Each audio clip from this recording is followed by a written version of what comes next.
yang kedua camat desa atau yang mewakili, yang kedua hukum acara kepala desa di wilayah kecamatan Malaysia, yang kelima ketua PPPKK di kecamatan Malaysia, yang kami hormati segenap rekan-rekan undangan. Puji syukur Allah Subhanahu wa Ta'ala atas limpahan rahmat dan karunia sehingga pada hari ini Senin 13 Desember tahun 2021 kita bisa menghubungi Allah berkawan dalam acara Lokal Karya di Lintas Sektor 2004 Kecamatan Malaysia. Perkenalkan kami selaku pembawa acara membacakan susunan acara pada hari ini. Acara acara selanjutnya adalah pembahasan. Acara selanjutnya diskusi, kemudian dilanjutkan dengan bicara dengan acara berlanjut. Marilah kita bicara pada hari ini dengan membaca basmalah bersama-sama. Bismillahirrahmanirrahim. Acara selanjutnya materi atau paparan yang pertama akan disampaikan oleh Dr. Alia selaku Kepala Puskesmas Wanayasa yang mewakili pemaparan materi dari Puskesmas Wanayasa. Kepada Dr. Alia kami persilakan.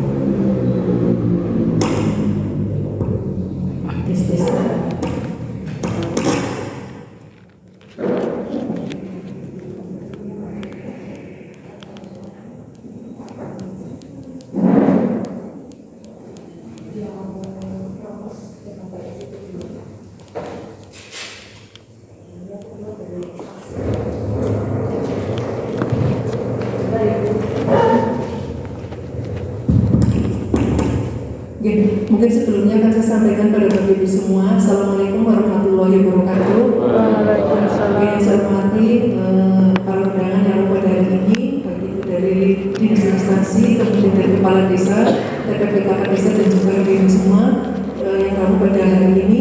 Terima kasih atas kerabat panjenengan di tengah-tengah kesibukan kita akhir tahun, panjenengan bisa menyempatkan diri untuk hadir pada acara pada siang hari ini. Sekali lagi kami pangapunten, mohon maaf yang sebesar-besarnya karena kami sudah koordinasi dengan Pak Bu Ada dari kecamatan. Tidak ada yang tidak bisa langsung ya Pak Camat, nanti diwakilkan dari siapa Mbak ini? Diwakilkan oleh Pak Rektor dari kecamatan. Kemudian sehingga itu pangapunten sangat Bapak Ibu semua, nanti untuk acara mungkin kita langsung pemaparan saja dari Puskesmas 1 dan Puskesmas 2. Kemudian selanjutnya kami juga mohon maaf, mudah-mudahan ini bisa selesai jangan sampai jam setengah 12 karena hari ini pun kami ada acara mendadak di Seda jam setengah 1. Persiapan Natal dan Tahun Baru, persiapan bagi kita semua. Mungkin itu saja sebagai pengantar dari kami. Sekali lagi saya mohon maaf yang sebesar-besarnya kepada Bapak Ibu semua. Terima kasih. Assalamualaikum warahmatullahi wabarakatuh. Waalaikumsalam warahmatullahi wabarakatuh. Bismillahirrahmanirrahim. Assalamualaikum warahmatullahi wabarakatuh. Waalaikumsalam warahmatullahi wabarakatuh. Kepada yang kami hormati para hadirin, baik dari jajaran Forkompinca, dari kecamatan atau yang mewakili Bapak Kepala Desa atau yang mewakili yang di wilayah Puskesmas wilayah Wanayasa 1, baik juga di Puskesmas wilayah Wanayasa 2, dan semua para hadirin yang tidak bisa kami sebutkan satu-satu. Semoga kita semua selalu diberikan kesehatan, lindungan Allah Subhanahu wa Ta'ala. Amin.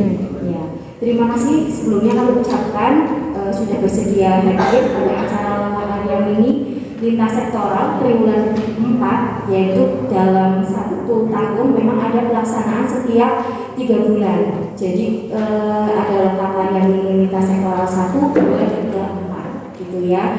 Sehingga dalam tahun ini di bulan Desember adalah pelaksanaan Lokal Karya Mini lintas sektoral yang terakhir di tahun 2021.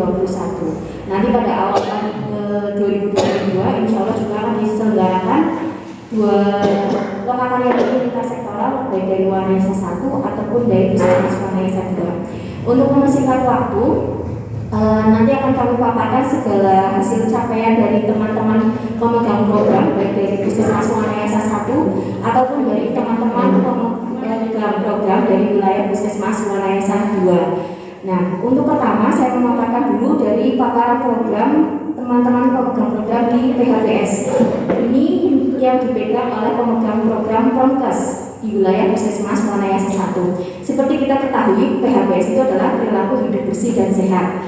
Itu mempunyai beberapa komponen penilaian, dilihatnya dari jumlah rumah, kemudian jumlah rumah yang didata, ada persalinan yang dilakukan oleh tenaga kesehatan, ada pemeriksaan kehamilan atau kita sebut dengan pemeriksaan ANC, terus ada ASI eksklusif, ada penimbangan balita yang dilakukan harusnya secara rutin, ada gizi seimbang, pemeriksaan air bersih di setiap rumah, setiap RT, kemudian ketersediaan jamban sehat, pengelolaan sampah yang baik, lantai rumah, keseringan untuk menggunakan aktivitas fisik dalam sehari-hari, riwayat perokok, cuci tangan, gosok gigi, dan penggunaan miras atau narkoba. Ini adalah data cakupan rekapan yang didapat dari pemegang program di Wanayasa 1 pada tahun 2021. Next, Mbak.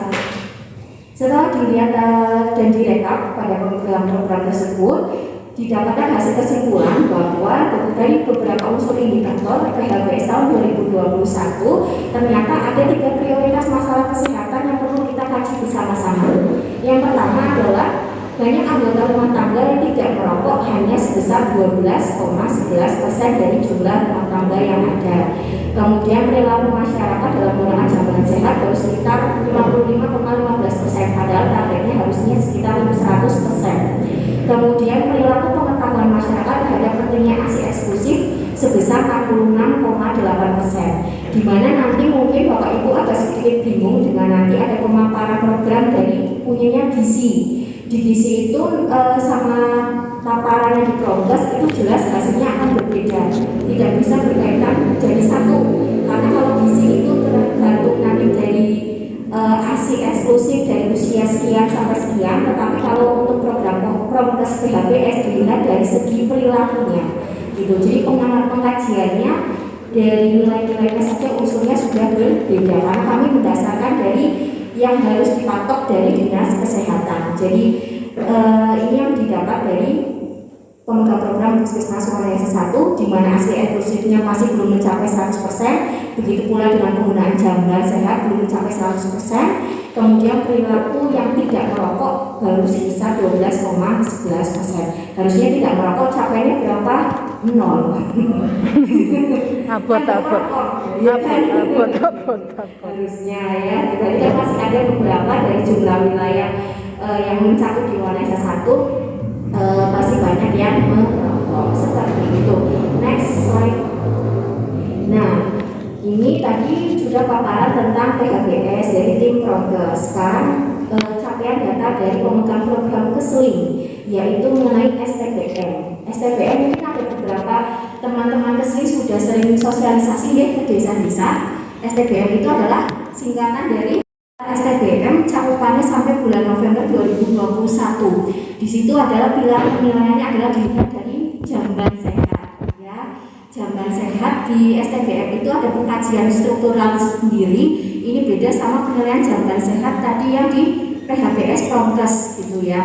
Jadi ini ada desa-desa di wilayah Wanayasa 1 dari Karangtengah sampai Desa Tempuran dengan jumlah kakaknya sekian. Jumlah jamban sehatnya ternyata masih belum sebanding dengan jumlah kepala keluarga yang ada. Berarti kita bisa mengkaji ya, maksudnya berarti banyak di antara kepala keluarga yang masih belum memiliki jamban sehat. Begitu. Next Mbak Putri. Pilar kedua adalah CTPS dari STBM.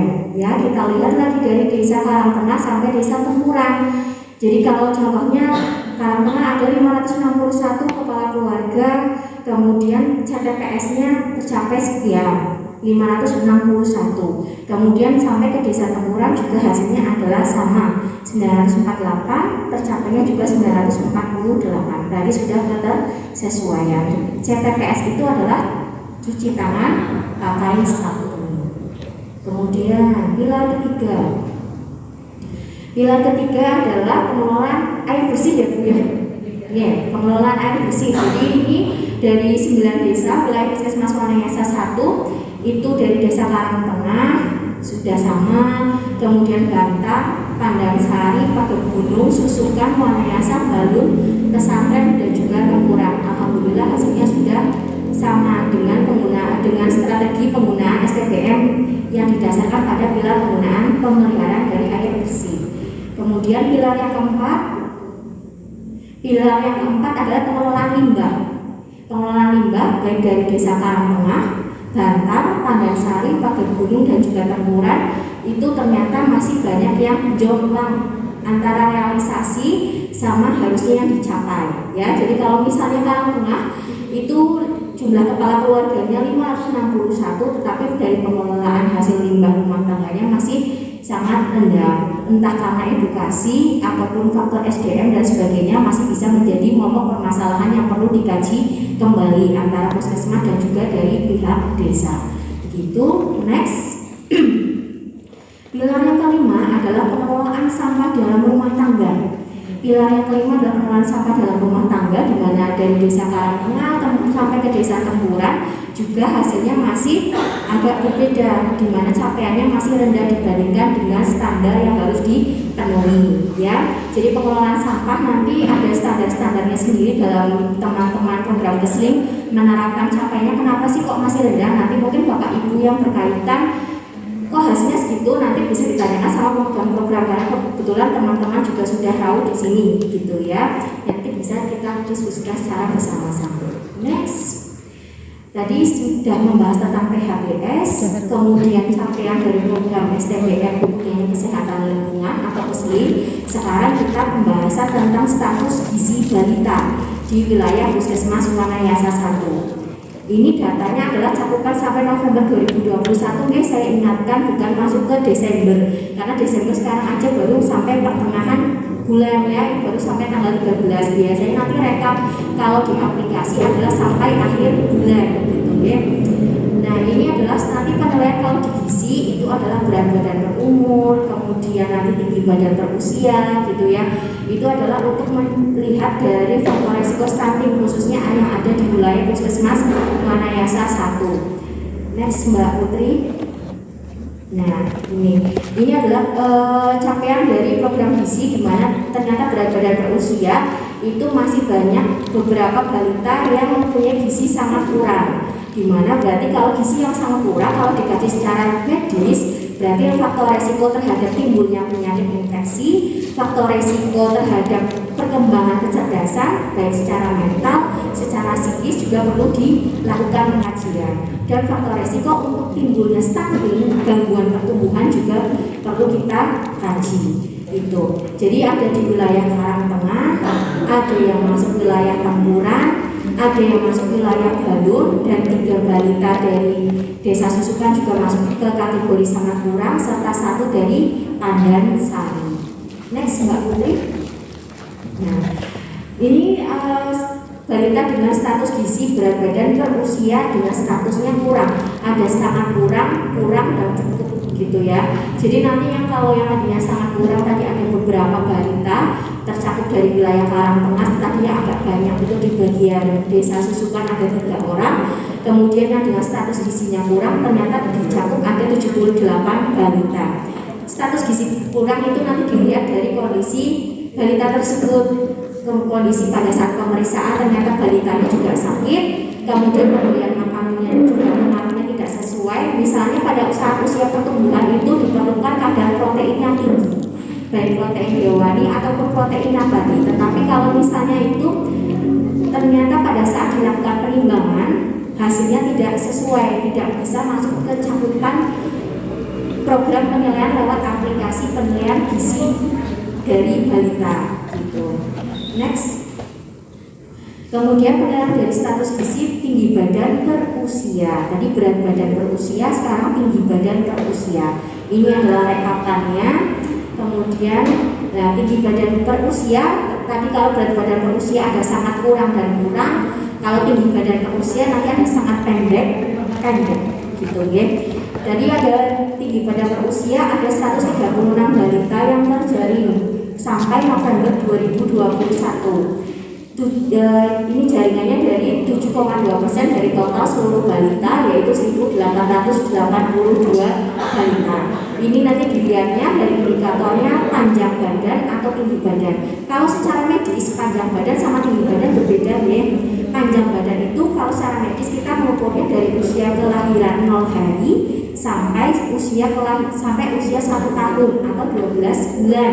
Itu kalau secara mediknya. Kalau dikatakan tinggi badan berarti 1 tahun sampai sekarang, sampai usia dewasa. Itu kita bilangnya tinggi badan kalau secara medik gitu ya. Kalau panjang itu dari berat. Ada kan kalau bayi lahir ada berat lahir, panjang badan ya. Jarang kalau misalnya di buku-buku dengan memperhatikan dengan seksama itu pasti dilihatnya bukan tinggi badan kalau di buku tulisannya, tapi kalau di buku PIN-nya untuk ibu-ibu hamil ya itu dilihatnya adalah tulisannya pasti panjang badan, tidak tinggi badan. Nah, tinggi badan pengukuran dilihat dari 1 tahun. Nah, kalau untuk panjang badan sama tinggi badan itu mempunyai bias yang sangat tinggi disebabkan karena ketidaktepatan pada saat pengukuran panjang atau tinggi badan di posyandu. Biasanya berarti nanti alat yang digunakan itu juga harus dilakukan suatu kalibrasi, juga berarti perlu dilakukan sosialisasi kembali kepada teman-teman di kader, terutama di bagian posyandu, pos-posnya, untuk melakukan bagaimana sih caranya mengukur balita yang dengan baik dan benar supaya hasilnya lebih akurat, mendekati sensitivitas, spesifisitas yang tinggi sehingga data yang dihasilkan juga bisa valid. Next Mbak Bu. Oke, ini adalah berat badan per tinggi badan ya. Ini adalah hasil pemeriksaan data rekapannya.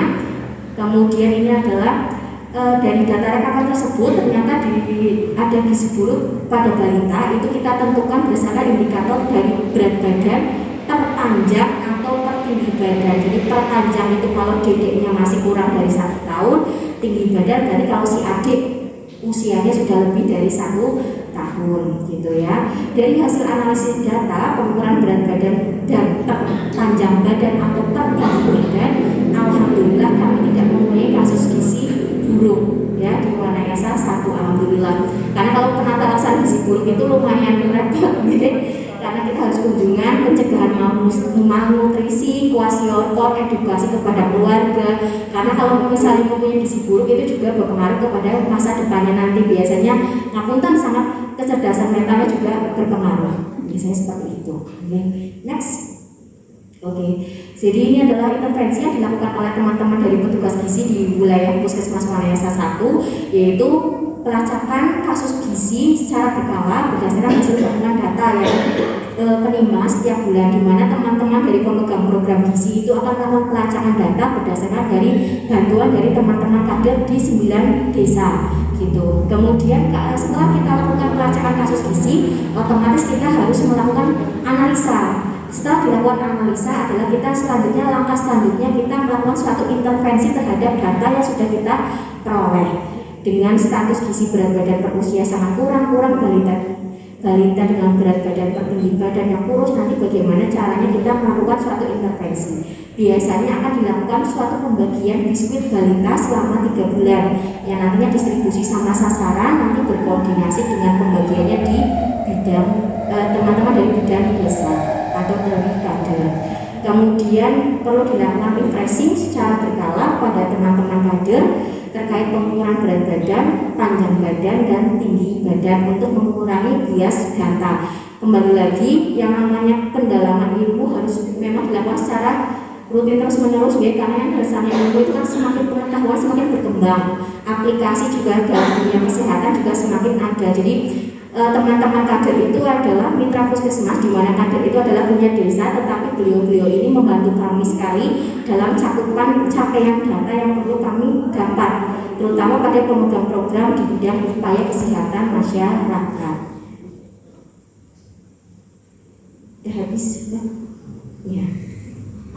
Kemudian ini adalah kegiatan puskesmas yang perlu kita lakukan untuk mengurangi dari angka kejadian gizi kurang, gizi buruk, dan juga stunting, yaitu kita sudah melakukan kegiatan yang biasa kita sebut sebagai kelas ibu hamil, kelas ibu balita, kelas ibu menyusui, kelas ibu balita, dan gizi buruk. Jadi tadi rangkumannya adalah pertama kita analisa data dari teman-teman kader atau bidan desa. Setelah itu kita analisa, kita lakukan intervensi pembagian balita, biskuit balita dalam kurun waktu 3 bulan. Setelah itu, setelah dari pembagian balita, kita harus melakukan suatu kegiatan yang jejaring dengan teman-teman dari pemegang program lain. Jadi tadi ada pengadaan kelas ibu hamil, kelas ibu balita, kelas ibu menyusui, kelas ibu balita gizi buruk. Untuk bagian kesehatan lingkungan itu kita perlu mengadakan suatu kegiatan, yaitu pemicuan, monitoring, evaluasi STBM, di mana tadi kita lihat sama-sama ya bahwa data yang dihasilkan ternyata masih belum memenuhi dari standar yang harusnya tercapai.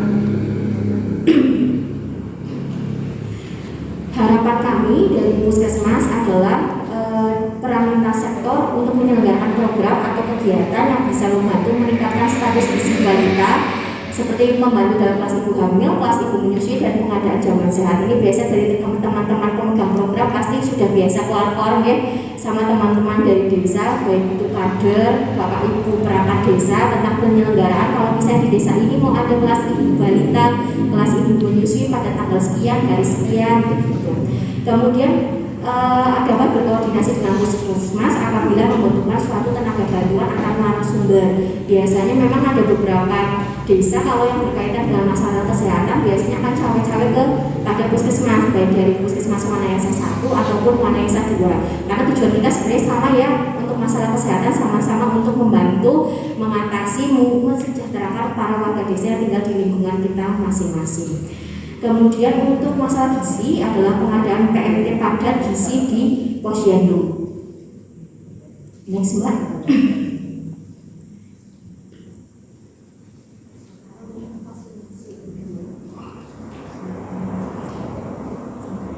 Ya, tadi cakupan dari pemegang program Promkes, gizi, kemudian tadi ada juga STBM dari kesehatan lingkungan. Ini adalah capaian vaksinasi. Biasanya kalau Lokmilinsek itu paling senang melihatnya data kayak gini ya, terutama di bagian vaksinasi.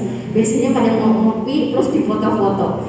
Ya, ini Bapak Ibu, ini adalah capaian vaksinasi COVID-19 yang sudah kami lakukan sejak dari awal bulan Januari 2021, di mana pertama kali kita melakukan vaksinasi COVID itu adalah kepada diri kami sendiri, kepada teman nakes, kemudian dosis keduanya sudah diberikan, baru kita berikan kepada masyarakat umum. Dimulai pada bulan Maret kalau tidak salah 2021, mulai kita berikan bertahap kepada masyarakat umum.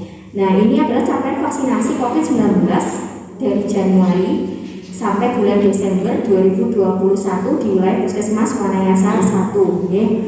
Jadi ini kita punya untuk Wanayasa 1 total capaian total jumlah orang yang harus divaksinasi di wilayah Puskesmas Wanayasa 1 mulai dari Desa Karangtengah sampai ke Desa Tempuran itu kita mempunyai total warga yang harus kita vaksin sekitar 22.881 sasaran. Sampai awal November, alhamdulillah kita sudah tercapai 68,69% untuk yang pemberian dosis pertama. Kita sudah sampai 68,69%. Untuk dosis keduanya memang capaiannya rendah ya, 35,05. Ini berlaku di semua puskesmas. Dimanapun itu pasti biasanya dosis keduanya memang capaiannya agak rendah, lebih jomplang, lebih rendah daripada capaian dosis yang pertama. Kemudian next. Ini untuk capaian dosis pertama yang puskesmas tadi capaiannya adalah sudah mencapai 68,69%. 68,69% itu terdiri dari 15.716 ya, berarti kan masih kurang sekitar 7.000 orang lagi di wilayah Puskesmas Wanayasa 1 yang belum mendapatkan dosis pertama ya. Kemudian 15.000 itu merupakan masih 95,15 yang masih di dalam wilayah Puskesmas Wanayasa 1, 4,84% itu di luar wilayah Puskesmas Wanayasa 1.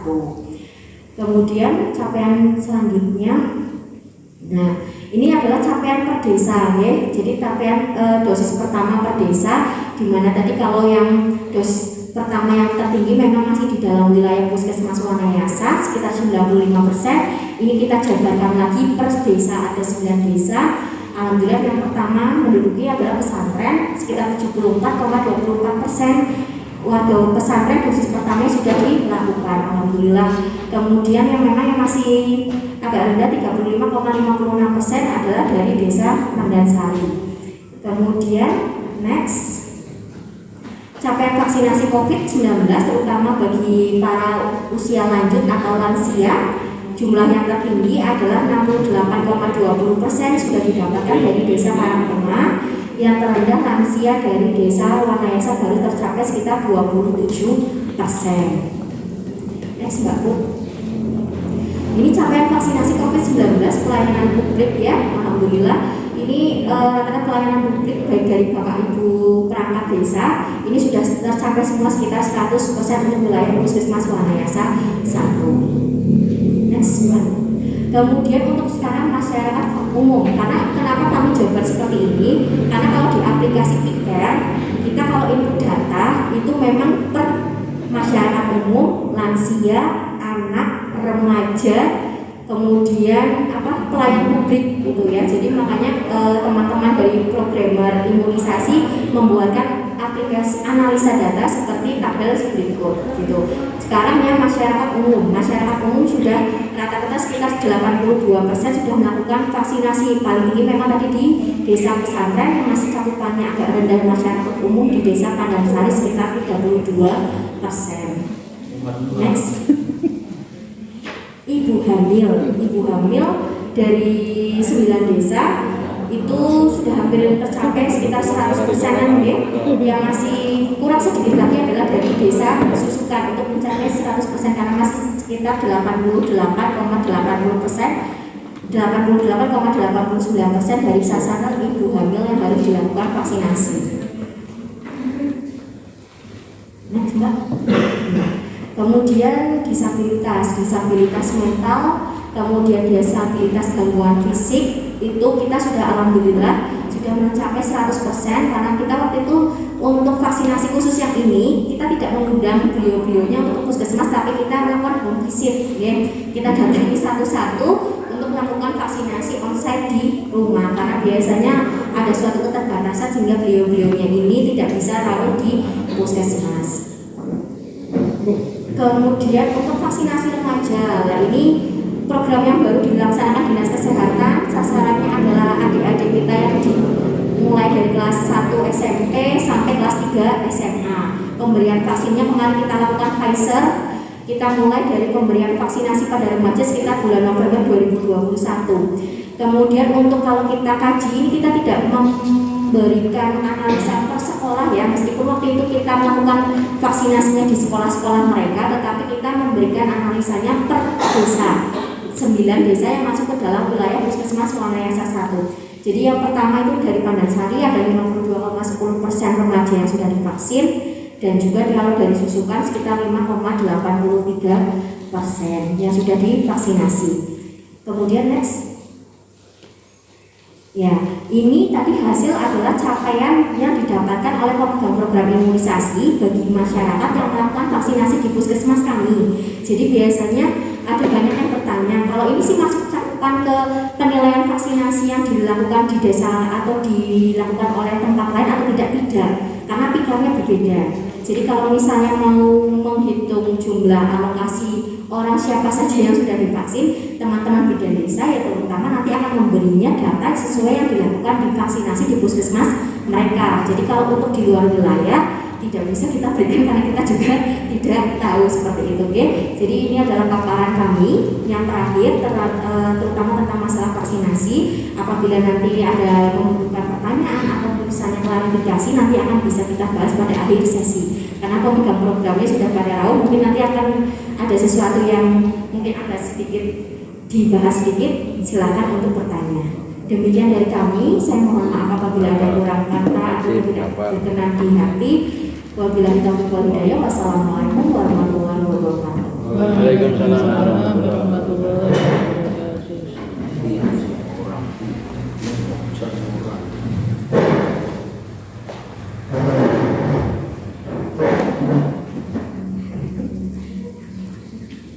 Terima kasih atas paparan yang disampaikan. Paparan yang kedua akan disampaikan oleh Ibu Susi Purnitasari. Kepada Ibu Susi Purnitasari kami persilakan.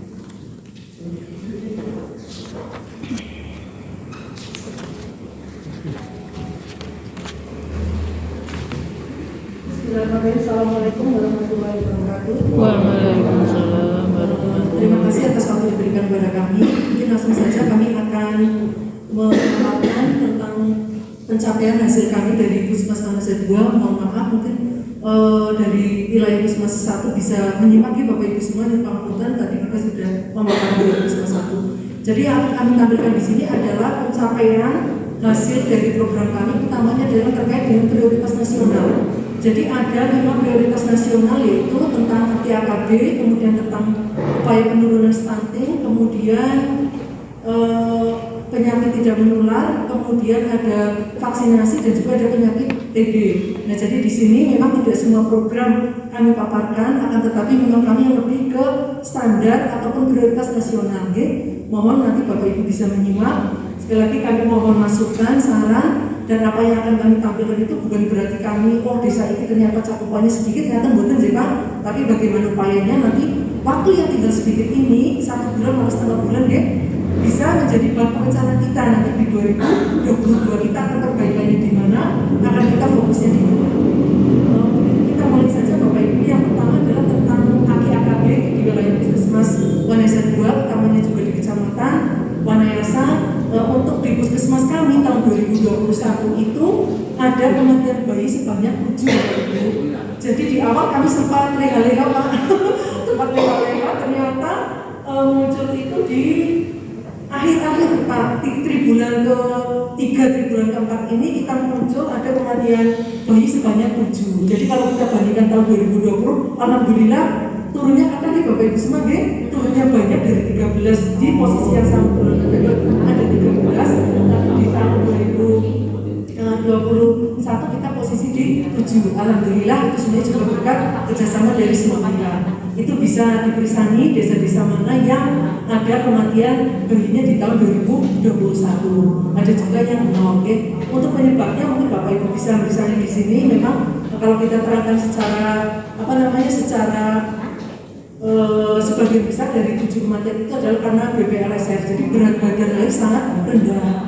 Jadi beratnya itu sangat rendah, malah ada yang kurang paling hanya 1000 gram ya benar, hanya 1000 gram. Sehingga itu semuanya adalah dipicu atau dimulai dari pada saat beliaunya adalah ibu hamilnya adalah masih remaja, di mana mungkin dia akan kemudian dia juga anemia, yang semuanya itu adalah untuk memacu juga. Kemarin itu hari Kamis kami saya dengan kuliah itu ada yang istilahnya adalah public hearing ataupun namanya tour hospital di RSUD Banjarnegara, dan kami itu masuk ke ruangan picu, namanya picu itu untuk yang bayi-bayi itu kecil sekali Bapak Ibu. Jadi di situ banyak sekali ada inkubator, kemudian inkubator macam-macam, masih juga baru lihat kayak ada kapsulnya itu juga yang untuk bayi-bayi yang kuning di situ dimasukkan di situ. Dan di situ ada ibu-ibunya pada duduk di pinggir box, di pinggir inkubator di situ. Terus saya tanya sama Pak, ini bayi-bayi yang di sini semuanya berat badannya? Iya Bu, semuanya itu bayi-bayi kecil, dan saya lihat tumpang itu saya sampai gratis Bu, bayi ini kali-kali cara Bu, teman ibu yang masuk di situ. Dan yang duduk di situ saya bilang, ada itu yang duduk di situ itu ibunya. Iya ibunya. Itu umurnya 16 tahun Bu, itu 14 tahun. Coba bayangkan. Saya itu sampai astagfirullah beliau karena kita dilihat di situ. Nah, jadi itu adalah kasus BPLSR yang sangat tinggi di wilayah Puskesmas kami, utamanya penyumbang terbesar dari kematian bayi. Itu tidak jeri-jeri, memang betul saya lihat betul di situ, ibunya duduk di situ karena ibunya itu dipanggil di situ hanya untuk menyusui sampai jam 10 pagi saja. Setelah itu ibunya harus kembali lagi ke kamarnya. Begitu di situ semuanya misalnya ciri-ciri KB Bu. Saya juga sampai astagfirullahaladzim, mudah-mudahan kali ini sehat selamat arah seperti itu. Jadi ini nanti PR kita adalah di BPL-nya. Dan kemudian mungkin untuk analisanya mungkin kita akan lebih ke internalnya ya. Kalau ini jadi kami sekali lagi mohon dukungannya Bapak Ibu semua terkait dengan kegiatan kelas-kelas. Ini tidak hanya di Puskesmas 2 saja, maupun dari wilayah desa di wilayah Kecamatan Wanayasa, penguatan di kelas ibu hamil. Ya, yang Pangapunten salah. Kita ada kegiatan kelas ibu hamil, ada kelas ibu hamil resti seperti itu. Nah di situ adalah menjadi tempat ibu-ibu hamil itu untuk menjaga bagaimana tahu faktor resikonya dari kehamilannya yang sedang dialami seperti itu. Kalaupun dia adalah menjadi resiko tinggi adalah harus seperti ini. Karena kita pun juga tidak tahu banyak awal-awal adalah normal, tapi menjelang persalinannya ada sesuatu yang memang di luar kendali kita, di luar prediksi kita. Ya, sekali lagi, mari kita bareng-bareng kuatkan jumlah ibu hamil, kegiatannya, dan juga dimulai dari posyandu remaja. Mungkin di wilayah Bapak Ibu semua sudah ada posyandu remajanya, ya? Ya. Sudah, ya, terima kasih yang sudah, yang belum mohon nanti untuk segera launching ya Bapak Ibu di 2022. Karena apa? Dari mulai remaja itulah kita akan menyiapkan ibu-ibu calon ibunya. Oke, kemarin terima kasih Dewa sudah mulai Pak Perdana untuk posyandu remajanya, terima kasih. Kemudian untuk repot saya monggo Pak Wahyu nanti untuk bisa dilaksanakan posyandu remajanya di bulan depan ya Pak ya, bulan depan untuk bisa dilaksanakan. Ya. Saja.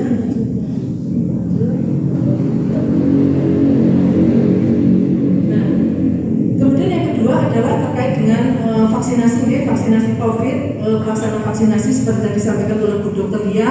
Sampai saat ini kami masih terus Bapak Ibu semua, kita masih pelaksanaan vaksinasi baik itu dosis 1 maupun dosis 2. Kalau sekarang mungkin yang belum divaksin mungkin lebih sedikit Bapak Ibu semua dibandingkan yang sudah divaksin. Memang betul data yang kami tampilkan itu bukan data yang secara global, karena kami tidak tahu, kami tidak punya data bagi warga masyarakat kita semua yang divaksin di luar sana seperti itu. Jadi sebetulnya pada saat rakor di tingkat kecamatan mungkin juga di Pak Kades dari Jatilawang, saya sudah menyampaikan ke Pak Camat untuk dibuatkan semacam surat ingatkan Pak, pendataan dari masing-masing desa untuk didapat siapa saja yang belum divaksin atau siapa yang sudah divaksin pokoknya lah. Jadi biar kita tahu sisa-sisa dalam tanda kutip yang belum divaksin itu pinten janjane. Jadi kami bisa mengalokasikan, karena dengan pendataan seperti itu akan tercatat. Yang di Jakarta ternyata vaksinnya Jakarta, sini Kalimantan vaksinnya Kalimantan, berarti dia itu sudah divaksin. Sehingga data yang kami tampilkan ini Pak Putu sebetulnya data yang tidak real sekali ya Bapak Ibu semua, karena memang tidak ada tambahan dari mereka-mereka yang divaksin di luar sana. Nah tentu Bapak Ibu semua tapi insya Allah untuk percepatan kemarin kita luar biasa dukungannya dari kepala desa matur nuwun, dukungannya juga dari PKK, juga dari instansi lain, sehingga kemarin kita bisa percepatannya luar biasa. Dari Banjarnegara yang kemarin ranking 35, sekarang sudah ranking di 29, dengan cakupan terakhir kemarin Bu Kemdikbud Riset itu 66% untuk tingkat kabupaten. Sehingga sekali lagi terima kasih dan apresiasi yang luar biasa kepada panjenengan semua. Ini bisa dilihat ya Bapak Ibu semua. Lanjut saja. Ini untuk lansianya kita sudah 88,16%, dan untuk tingkat kabupaten pun lansianya sudah 61 ya Bu ya. Sudah 61%. Jadi sudah lebih dari targetnya adalah 40%, 40%. Jadi memang sudah luar biasa, sehingga kami akan terus kejar Bapak Ibu semua terkait dengan lansia. Memang kedalaman saya itu ada yang kemarin terus 2 kali tensinya selalu tinggi, 200 lebih, sehingga harus pengobatan dulu rutinnya jadi masalah. Itu juga akan kami tampilkan terkait dengan penyakit hipertensi. Dengan adanya kegiatan vaksinasi ini, akhirnya kita bisa menemukan dalam tanda kutip banyak masyarakat kita yang ternyata tensinya sudah mengarah ke hipertensi, sehingga harapannya bisa berobat secara rutin karena hipertensi tidak hanya bisa sekali obat habis mari itu tidak. Seperti saya pun selalu mengkonsumsi obat hipertensi, sehingga untuk istilahnya dikendalikan antara dia. Jadi tensi saya itu selalu terkendali di angka 130, 140 itu seperti itu Itu untuk yang lansia.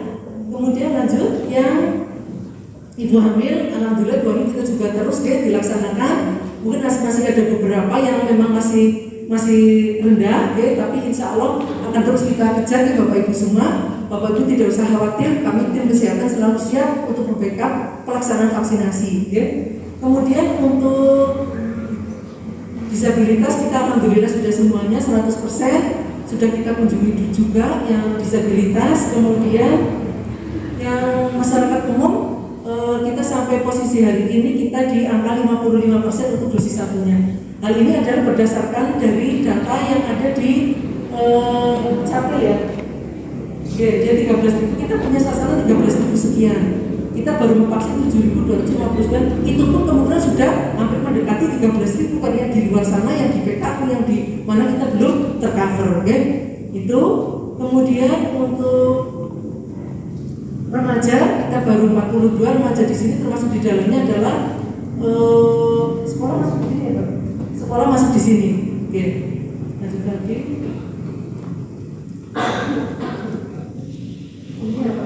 Oh, ini global, ya.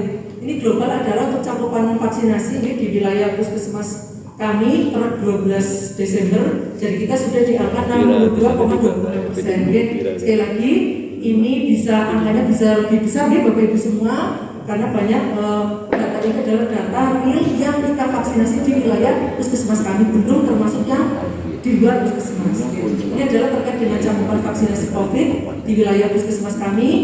Oke, tadi permasalahannya adalah yang masuk adalah hanya aplikasi di pikir puskesmas. Kemudian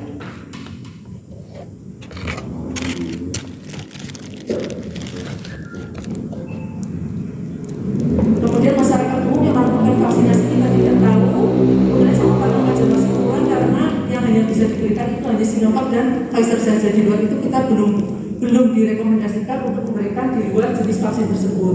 Untuk ibu hamil diprioritaskan Sinovac ya, untuk ibu hamil memang, dan sekarang itu ketersediaan Sinovac itu sudah mulai minim. Jadi kalau ada Sinovac biasanya kita utamakan adalah mereka yang untuk ibu hamil diberikan kepada ibu hamilnya. Kemudian remaja yang di luar sekolah di wilayah puskesmas belum masuk ke dalam cakupan vaksin karena hanya kita melalui vaksin pikir dari puskesmas Vanessa 2 ataupun pikir juga puskesmas Vanessa 1. Ya mungkin ini secara umum ya permasalahan yang ada terkait dengan pelaksanaan vaksinasi COVID di wilayah puskesmas kami. Kemudian yang ketiga adalah terkait dengan stunting ya. Kita punya lokus juga ya 2020 di Jatilamang, tapi alhamdulillah sudah hampir selesai ya Pak Kades, terima kasih. Kemudian untuk 2021 Pak Eko ya, persiapan Pak Eko nanti kita akan fokus di stunting di puskesmas di desa Wanaraja, karena harus berhati-hati nih Bapak Ibu semua, karena untuk stunting itu minimal cakupannya itu tidak boleh lebih dari 30%. Nah kalau kita lihat dari hasil pengukuran itu kita bisa mengetahui sudah ada desa-desa yang cakupannya itu lebih dari 30%. Nah itu karena kita pengukurannya adalah bisa melaksanakan di puskesmas kita laksanakan pengukuran dari bayi yang ditimbang di posyandu ataupun dari kegiatan-kegiatan kita.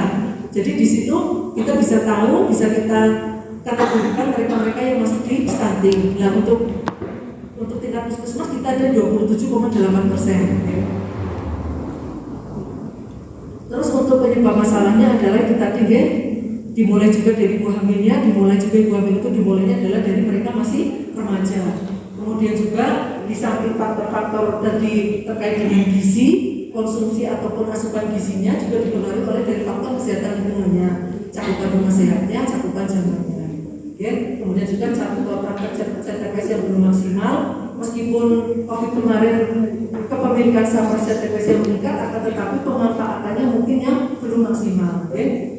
Terkait dengan penyebab stunting. Mungkin kalau di wilayah sana tadi tidak ada desa lokus stunting ya, untuk tahun 2022 ya Bu, tidak ada lokus stunting ya, mudah-mudahan ke depannya juga tidak ada ya. Akan tetapi kita yang ada, kita terus berupaya, kita berkolaborasi, kita bekerja sama untuk bisa mengatasi terkait dengan kasus stunting. Kemudian selanjutnya adalah kegiatan-kegiatan sudah dilakukan dari kami, baik kegiatan secara internal puskesmas ya, yaitu ada ARC integrasi, kebiar stunting dan sebagainya lah Bapak Ibu. Ini sudah betul-betul maksimal kita berikan kepada masyarakat. Juga kita mulai juga kepada guru PAUD ya, SD, cara pengukurannya bagaimana, karena barangkali juga dengan cara pengukuran yang kurang tepat juga akan mempengaruhi hasil atau ya, sehingga kami juga memberikan informasi tersebut ataupun sosialisasi kepada guru PAUD-nya. Kemudian ini konseling di puskesmas kami juga selalu ada konseling ya, untuk kegiatan konseling ibu hamil maupun konseling gizi buruk, gizi kurang kita lakukan di puskesmas. Dan untuk tahun 2020 ini kemarin kami ada PMT bulatif ada PMT apa kemarin deh yang dropping biskuit ya, nggak biskuit untuk ibu hamil dan juga untuk balita. Alhamdulillah sudah kita distribusikan ke masing-masing desa dan sudah kita berikan kepada masing-masing sasaran. Akan tetapi mohon maaf di tahun 2022 kami sebetulnya awal sudah menganggarkan, karena katanya dari dana non fisik bisa bisa, sudah kami alokasikan, tapi ternyata dari hasil Desdem Kementerian ternyata itu tidak diperbolehkan, sehingga harus kita cut, sehingga di Pangkutan yang turun barangkali nanti di desa ada bisa dianggarkan terkait dengan pemberian PMT bagi balita maupun ibu hamil, monggo lah untuk bisa dianggarkan, karena kami tidak bisa. Sebetulnya waktu itu kami sudah menganggarkan Ibu Nesri, sudah kita masukkan di situ untuk sekian ibu hamil, sekian balita sampai 1 tahun pemberiannya adalah 90 hari, sudah kita kalkulasikan ternyata lebih dari semua. Itu terkait dengan stunting. Kemudian selanjutnya adalah terkait dengan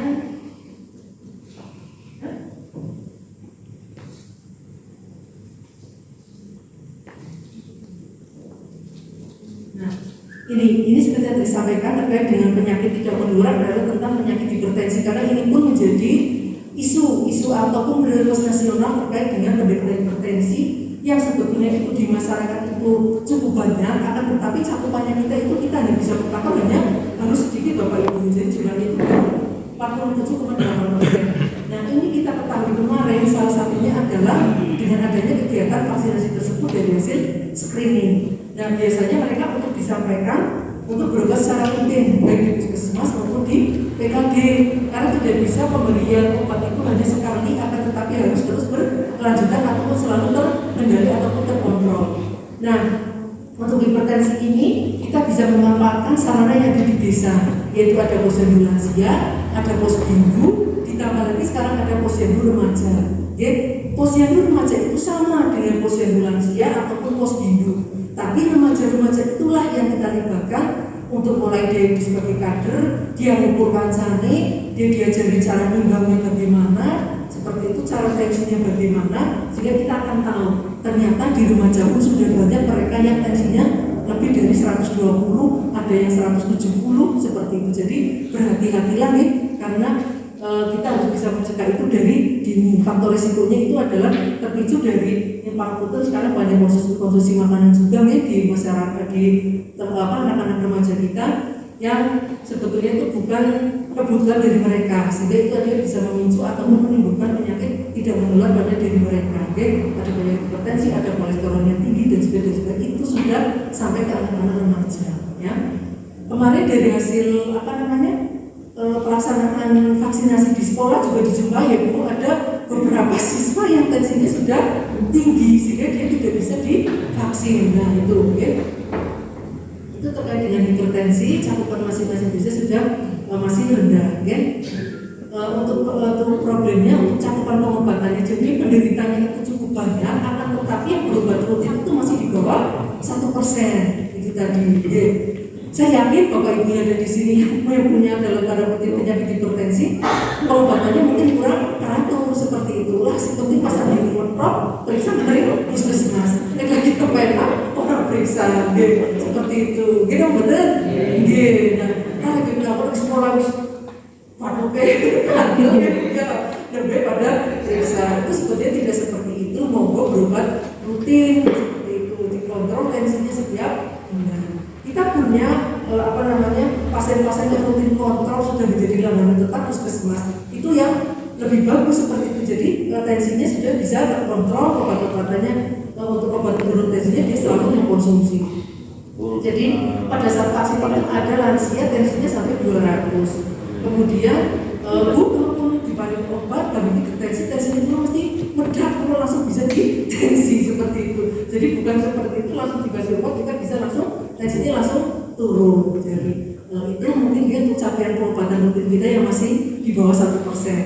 Dan kemudian juga itu terkait dengan pemanfaatan di Bapak Ibu semua posyandu lansia yang ada di masyarakat.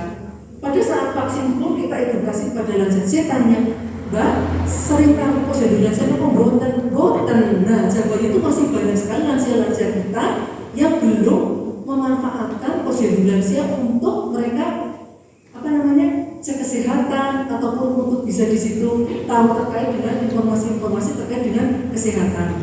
Karena mereka tahunya sih mana posyandu lansia itu nasi tensinya jujur kalau sih meriang. Nah, padahal di situ tidak seperti itu. Kami akan selalu cek secara berkala untuk tensi mereka sehingga kita akan tahu pengobatannya bagaimana, mencegahnya seperti apa. Itu terkait dengan penyakit tidak menular.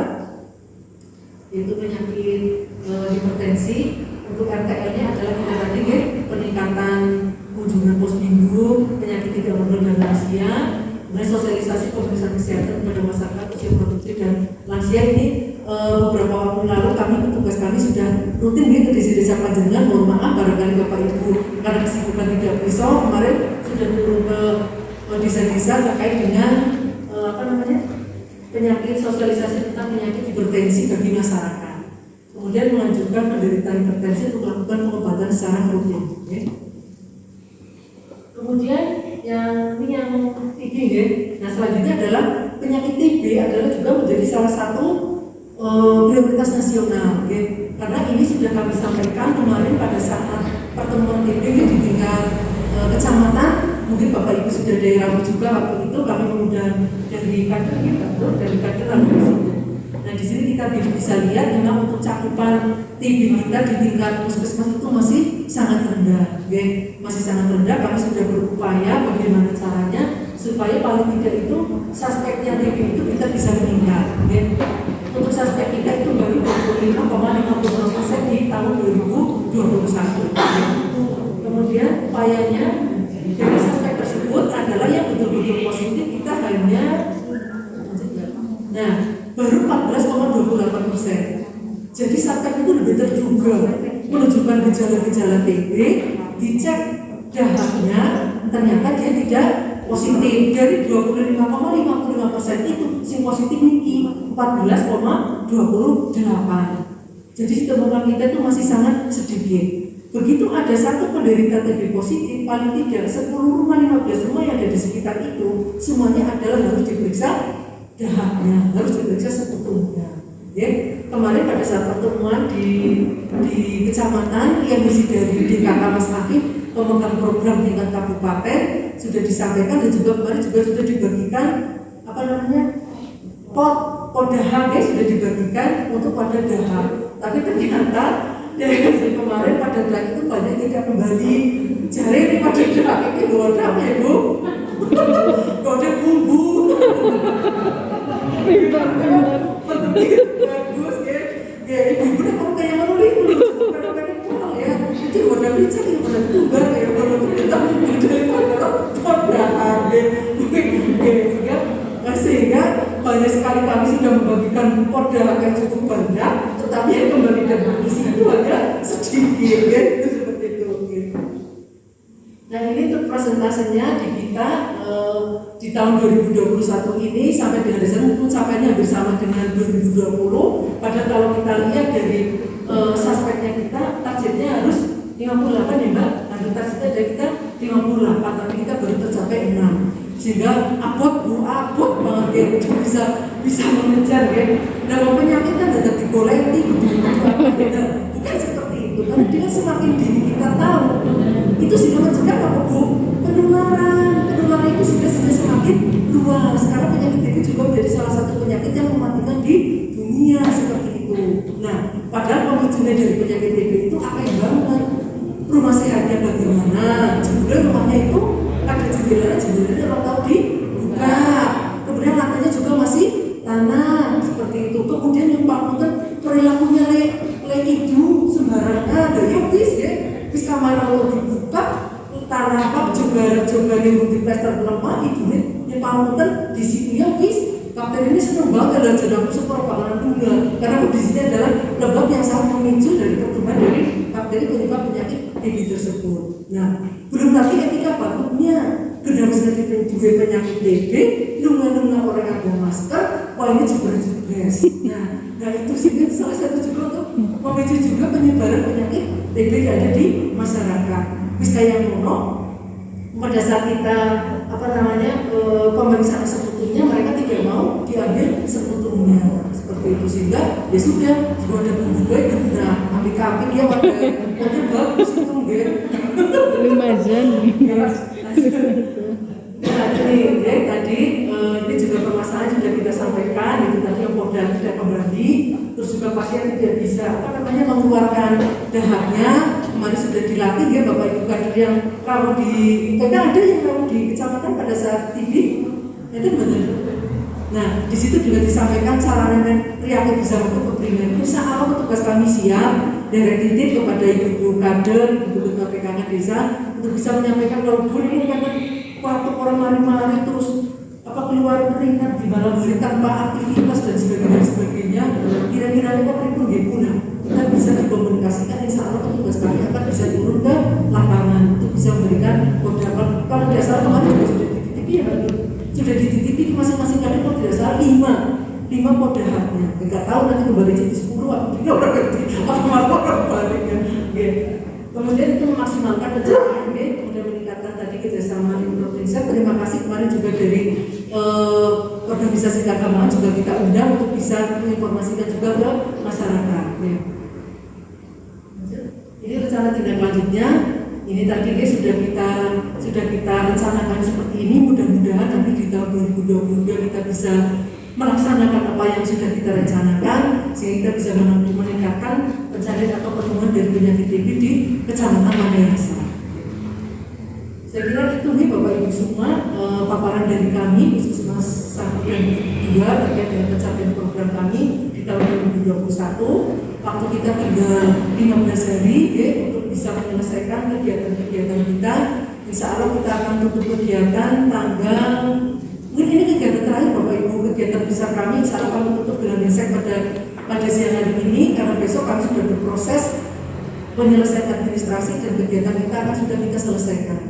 Yang mungkin kita akan berjumpa lagi Bapak Ibu, moga-moga di Paripar selamat sehat Bapak Ibu semua. Di tahun 2022 kita masih bekerja sama lagi, berkolaborasi lagi, saling bersinergi untuk bisa meningkatkan derajat kesehatan masyarakat.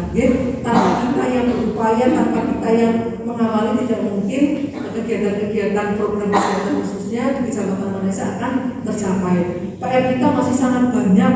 Tidak hanya ini tadi yang saya sampaikan, tidak hanya tadi disampaikan oleh Puskesmas Wanayasa saja, karena program kita di Puskesmas itu masa Allah luar biasa banyaknya.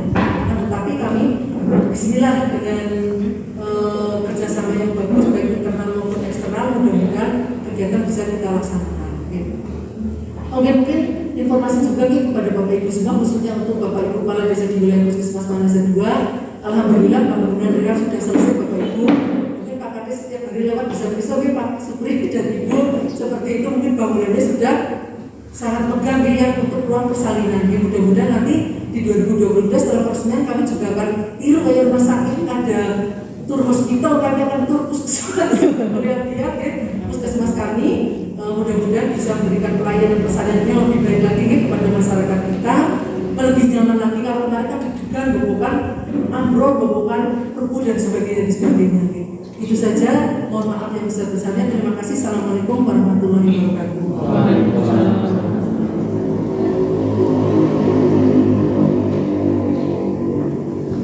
Terima kasih atas materi yang disampaikan. Acara selanjutnya diskusi. Monggo kami persilakan kepada hadirin apabila ada hal yang ingin dikonfirmasi atau ditanyakan kepada narasumber, kami persilakan.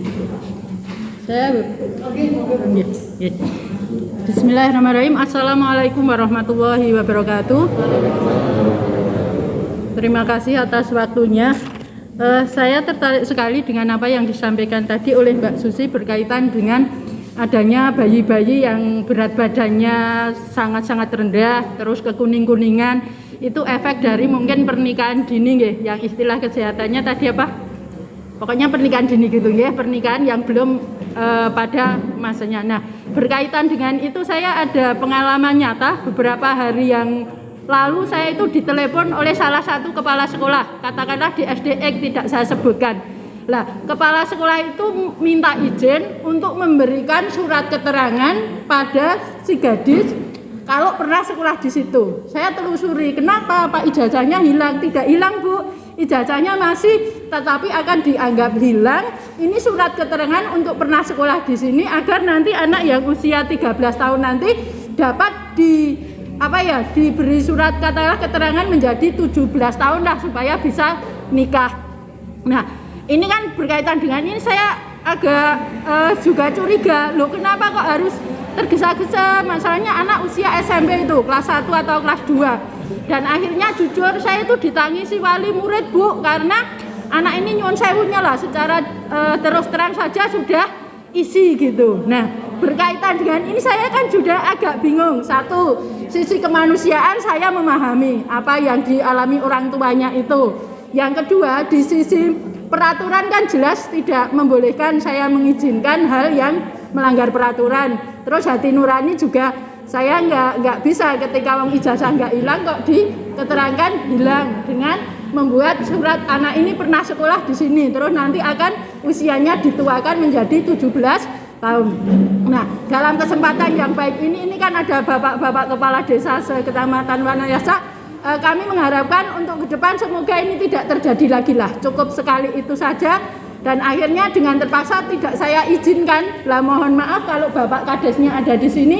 Bukannya kita kejam ya, tetapi karena memang nanti kalau secara hukum kita konangan kita akan terjebak hukum karena ijazah tidak hilang diakukan hilang. Terus anak baru usia katakanlah 12-13 menjadi 17 tahun. Sekali lagi mohon maaf bila Bapak Kadesnya ada di sini karena semata-mata kami mematuhi aturan. Nah, untuk kaitannya dengan ini monggo stakeholder yang berkaitan dengan ini kedepannya untuk kita ini PR kita bersama untuk kerjasama artinya menyadarkan anak-anak remaja kita agar tidak terjebak dalam istilahnya pergaulan yang bisa menjerumuskan sehingga posisi orang tua kan juga sulit. Saya yakin Pak Kadesnya juga sulit ditangisi rakyatnya untuk itu, tetapi secara aturan tidak diperkenankan. Nah, itu sedikit pengalaman berkaitan dengan tadi yang memang efeknya kalau pernikahan dini itu akan sangat panjang sekali. Di samping tadi bisa melahirkan anak yang berat badannya rendah, kesehatannya kurang, juga secara psikologis mohon maaf ketika pernikahan belum mangsanya itu rentan sekali dengan perceraian karena biasanya belum dewasa sih pemikirannya sehingga karpe menangi dewe dan akhirnya masih cengeng lah dalam berumah tangga. Demikian, terima kasih atas waktunya. Wassalamualaikum warahmatullahi wabarakatuh.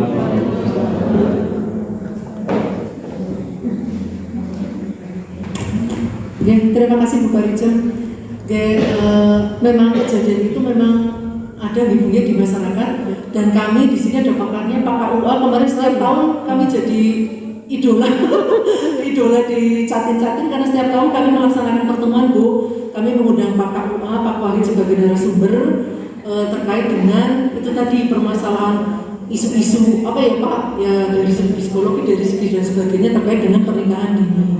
Kemudian juga di desa pun kemarin ada juga kegiatan seperti di desa Desa teman pun juga ada Pak sosialisasi terkait dengan tadi pernikahan dini pun sudah ada sehingga lagi terima kasih Bu, memang itu kejadian nyata real yang kita alami di masyarakat antara aturan kalau antara hati nurani. Tapi sekali lagi semua itu sudah ada aturannya, sudah ada undang-undangnya nih Bapak Ibu terkait dengan pernikahan sekarang harus 19 tahun baik laki-laki maupun perempuan itu seperti itu. Belum lagi nanti ada sidang dan sebagainya yang mungkin dari Pak Wahid mungkin nanti bisa berikan sedikit informasi kepada Bapak Ibu semua yang hadir di sini. Mungkin seperti itu.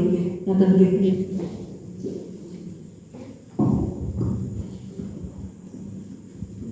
Monggo mungkin dari KUA mau menanggapi terlebih dahulu. dari desa. Dari desa. Dari desa. Monggo desa dulu. Desa dulu. Assalamualaikum warahmatullahi wabarakatuh. Waalaikumsalam Saya warahmatullahi dari perwakilan dari Pak Kepala Desa Susukan menanyakan di desa kami ada warga yang datang ke kami memberikan pemasukan bahwa dia telah hadir di tempat vaksin di puskesmas tapi ternyata dengan dites itu jaraknya tinggi. Selanjutnya orang itu ingin sekali tentang sertifikat vaksin karena teman-teman sudah hampir semuanya sangat kebutuhan sekali karena anaknya di sekolahan, di pondok ingin bepergian itu sangat dibutuhkan. Bagaimana tindak lanjutnya tentang sertifikat vaksin. Terus yang selanjutnya tadi saya nyambung sedikit tentang usia pernikahan dini itu kalau di desa sekarang nggak bakalan akan menaikkan usia karena dokumen ada 4, akte kelahiran, ada ijazah, ada KTP dan ada KK, itu semuanya dukungan itu harus sama semuanya. Terima kasih. Wassalamualaikum warahmatullahi wabarakatuh. Waalaikumsalam warahmatullahi wabarakatuh. Saya menanggapi tentang yang vaksinasi ya Pak ya. Jadi kalau untuk protap di vaksinasi, terutama di meja screening, ketika kita mendapatkan sasaran vaksinasi diukur tekanan darahnya lebih dari 190, itu memang yang bersangkutan ketika cek pertama disuruh lenggah dulu. Pasti disuruh pinaraklin, Mbah, Pak, Bu, Mas, Mbak gitu ya. Kemudian nanti sekitar 15-30 menit karena akan kita lakukan tensi ulang. Ketika biasanya nanti sudah ditensi ulang, kok masih tinggi, duduk lagi. Duduk lagi, kemudian 15.30. Sertifikat vaksin. Terus yang selanjutnya yang tadi saya nyambung sedikit tentang usia pernikahan dini itu, kalau di desa sekarang nggak bakalan akan menaikkan usia karena dokumen ada 4. Akte kelahiran, ada ijazah, ada KTP dan ada KK, itu semuanya dukungan itu harus sama semuanya. Terima kasih. Wassalamualaikum warahmatullahi wabarakatuh. Waalaikumsalam. Kecamatan sebelah sudah punya hajat rame-rame, infornya itu sudah bayar kepada oknum. Sebetulnya usianya kurang, tapi karena dinaikkan, akhirnya setelah diteliti oleh KUA ternyata memang benar-benar datanya itu tidak valid alias sudah dirubah. Akhirnya KUA tidak berani dan akhirnya yang bersangkutan menuntut kepada oknum yang berubah tersebut. Akhirnya urusannya panjang dari urusan kepolisian. Makanya kami mohon, insya Allah di desa selama ini ya aman, tidak pernah ada insya Allah. Makanya jangan pernah sampai terjadi ada yang mau menikah usianya kurang tapi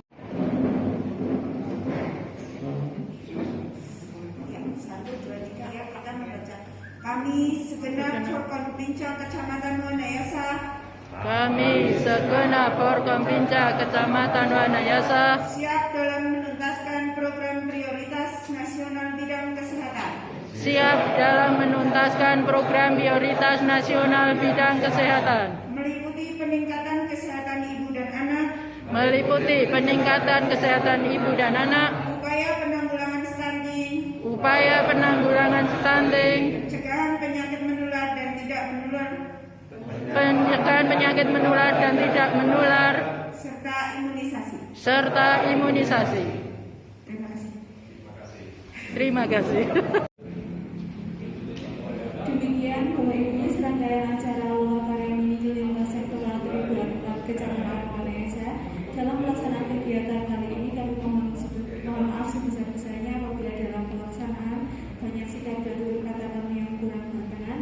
Terima kasih atas kehadiran Bapak Ibu sekalian. Billahi taufiq wal hidayah. Wassalamualaikum warahmatullahi wabarakatuh. Waalaikumsalam warahmatullahi wabarakatuh.